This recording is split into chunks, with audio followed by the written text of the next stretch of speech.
It was supposed to be the perfect summer. Jacob, 16, was spending 3 weeks at Camp Echo Pines, a quiet summer camp deep in the woods where phones weren't allowed and life was all hiking, swimming, and late-night ghost stories by the fire. He loved it here. The counselors were friendly, the food was good, and the other campers quickly became like family.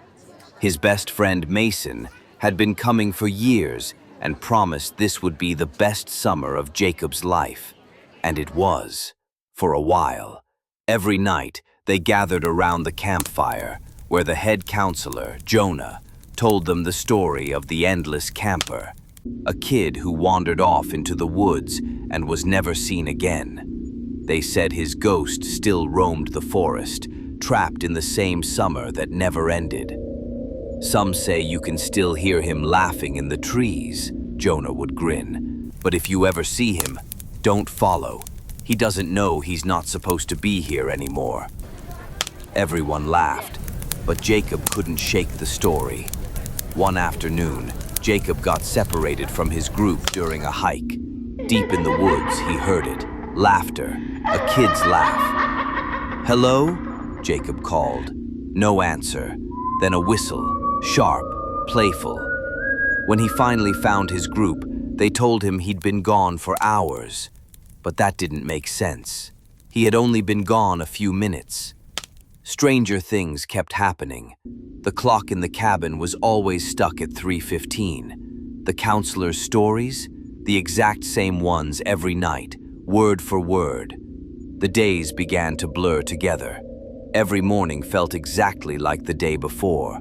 Same schedule, same games, same meals, same laughter. Jacob asked Mason about it. Mason just smiled. "Yeah, it's always like this here." But the way he said it sent a chill down Jacob's spine. Finally, Jacob confronted Jonah, the head counselor. "Something's wrong with this camp. Every day is the same. It's like we're stuck."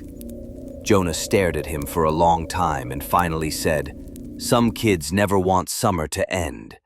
That night, Jacob packed his things and ran, through the woods, past the lake, following the road, desperate to get out. Finally, headlights appeared, a passing truck. Jacob flagged it down, breathless. Please get me out of here."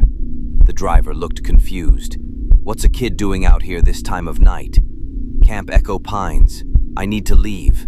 The driver's face went pale. Camp Echo Pines? That place shut down 10 years ago, burned to the ground. Nobody's been there since. Jacob's chest tightened. "No, there are people there. My friends are still there. The counselors, they're all there." The man shook his head. "Kid, that camp burned down. Everyone died." Suddenly, Jacob remembered. The hike, the day he got lost, the laughter in the woods.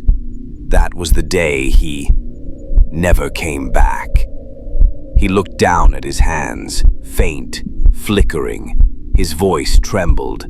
No, I left. I packed my bags. I got out." The driver just stared at him through wide, terrified eyes. "Kid, you're not supposed to be here anymore." The whistle echoed from the woods. The driver's car door slammed shut. He sped off, disappearing down the dark road. Jacob turned. Behind him, the shadows moved, and from the trees, Mason stepped out, smiling. "Come on, Jacob. Camp's this way. Don't you want to play? Summer's not over yet."